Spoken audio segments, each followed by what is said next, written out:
Dust of snow, ये poem लिखा गया है रॉबर्ट फ्रॉस्ट के द्वारा और हम इस पोएम को पढ़ के जानना चाहेंगे कि आखिर ये पोएम क्या कहता है और उससे किस तरह के प्रश्न आ सकते हैं हमारे पास।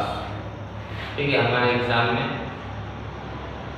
हमारे नहीं बेसिकली आपके एग्जाम में, ठीक है, क्योंकि क्लास 10 का एग्जाम आपको the way a crowd Shuk down, जिस तरीके से, द वे मतलब जिस तरीके से, एक क्राउड एक कौवा, शुक डाउन मतलब मेरे ऊपर गिराया, मेरे ऊपर नहीं कवि के ऊपर गिराया। कवि का कहना है कि कौवे ने मेरे ऊपर गिराया, क्या गिराया?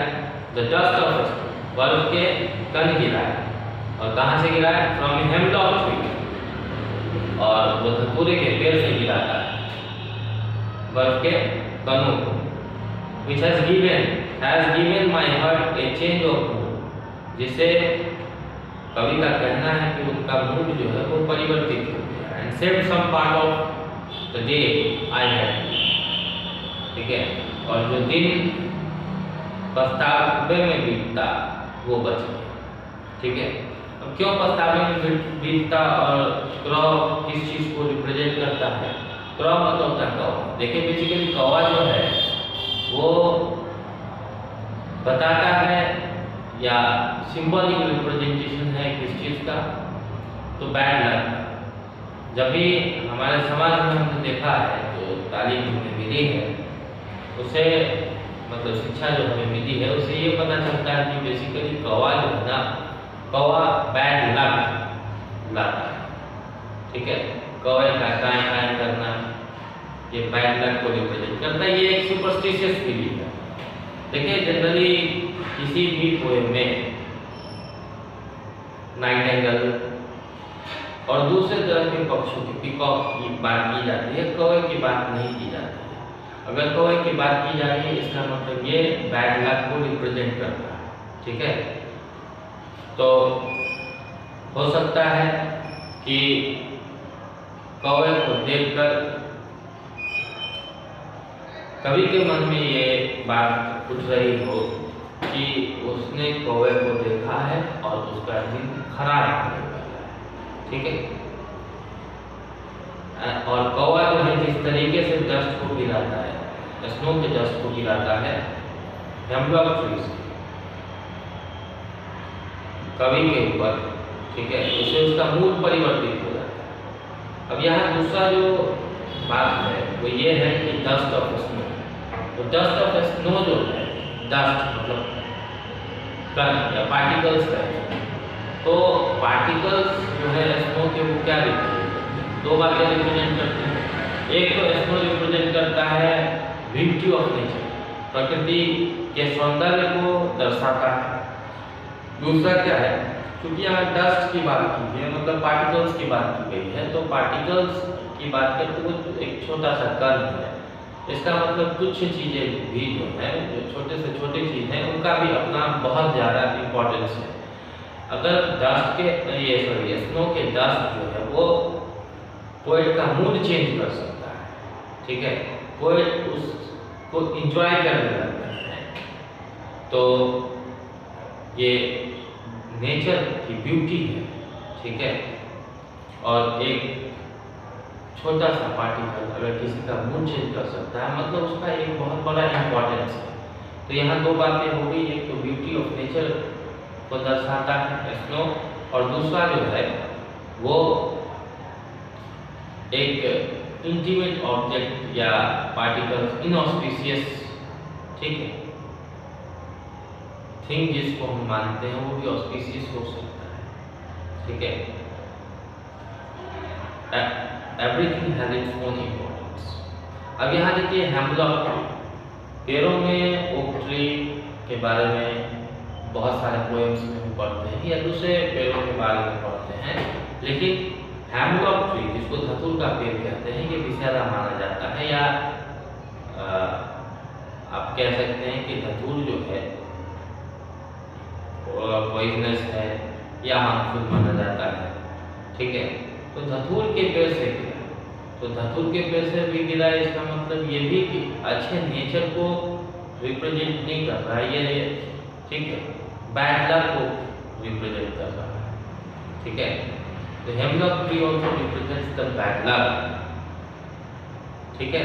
तो इन दोनों चीजों के को देखकर कवि के मन में ये बात आ सकता है कि कहीं ये हमारा बैड लक तो नहीं है, ठीक है, हमारे बुरे दिन तो नहीं आने वाले हैं, ये दिन मेरा खराब तो नहीं हो गया। ये किस तरह का बिलीफ है? यहाँ पे कहता है कि मूड चेंज कर गया, ठीक है, स्नो के पार्टिकल्स के गिरने से, जो कि पोएट के शरीर पर गिरा, ठीक है, उसे उसका मूड चेंज कर गया। मूड चेंज करने का मतलब कि हो सकता है कि पोएट या तो पहले से जो है उनका मूड खराब हो, किसी तरह की मेलांकोली मतलब उदासी हो, किसी प्रकार का दुख हो, ठीक है, ये किसी भी कंडीशन से हो सकता है। हम किसी भी चीज़ों से दुखी हो सकते हैं, ये हमारा अपना एक कॉज है, ठीक है। कोई पर्सनल चीज़ें हैं जो हमको दुख पहुंचा सकता है, हमारी कोई इच्छाएं हैं और वो इच्छा पूरी नहीं हो रही है, दूसरे भी हमको दुख महसूस होता है, ठीक है। या यहाँ मूड के एक मतलब हो गए कि पहले से कोई जो है वो उदास था, ठीक है, और अब उनका मूड चेंज कर गया है, मतलब अब वो चीज़ों को एंजॉय करना चालू करती हैं, नेचुरल ब्यूटी को एंजॉय करना चालू करती हैं, जिससे उनका मूड बदल गया। दूसरा ये हो सकता है कि कौवा और हेमलॉक ट्री को देखकर वो ये सोच रहे हो कि कहीं ये उनका बैड लक तो नहीं है, ठीक है, बैड लक आने वाला तो नहीं है, लेकिन स्नो जैसे उनके शरीर पे गिरा तो उनको ये महसूस हुआ कि उनका मूड चेंज कर गया। मूड चेंज कर गया मतलब वो उन चीज़ों के बारे में भूल गए, उन सुपरस्टिशियस बिलीफ के बारे में भूल गए जो कौवे और हेमलॉक ट्री से रिलेटेड हैं, और नेचर की ब्यूटी को एंजॉय कर रहे थे।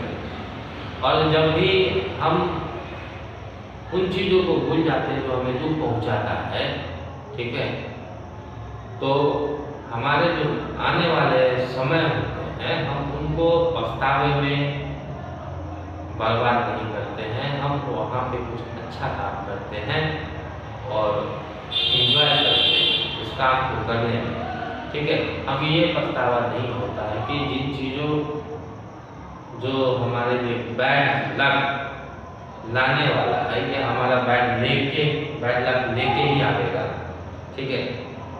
तो मान लीजिए एक जैसे बिल्ली रास्ता काट देती है, तो बिल्ली रास्ता काट देती है तो हम समझते हैं कि शायद हमारा बैड लक आने वाला है, ठीक है। अगर हम इस बात को भूल जाएं, ठीक है, तो होता क्या है कि हम उस समय को एंजॉय कर सकते हैं, उस समय को यूटिलाइज कर सकते हैं किसी पर्पसफुल वर्क के लिए, और हमें सोचने की आवश्यकता नहीं होगी, ठीक है।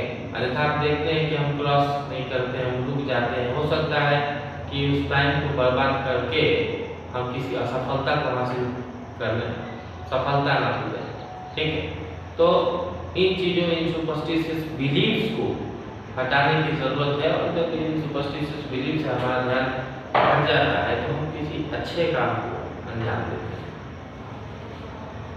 तो इसका यही मीनिंग था, और आप सारे प्रश्न बना सकते हैं। आपसे ये सवाल पूछे भी जाएंगे, कौवा किस चीज़ को रिप्रेजेंट करता है तो बैड लक को, हेमलॉक ट्री किस चीज़ को रिप्रेजेंट करता है तो ऑब्वियसली बैड लक को, ठीक है।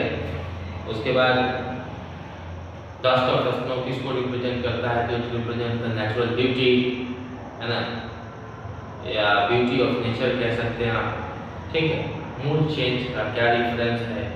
हो सकता है कि पोएट पहले से उदास हो और अब उसका मूड चेंज हो गया है ना, वो चीज़ों को एंजॉय करना सीख गया, मतलब चालू कर दिया, ठीक है। तो ये बातें हो सकती हैं।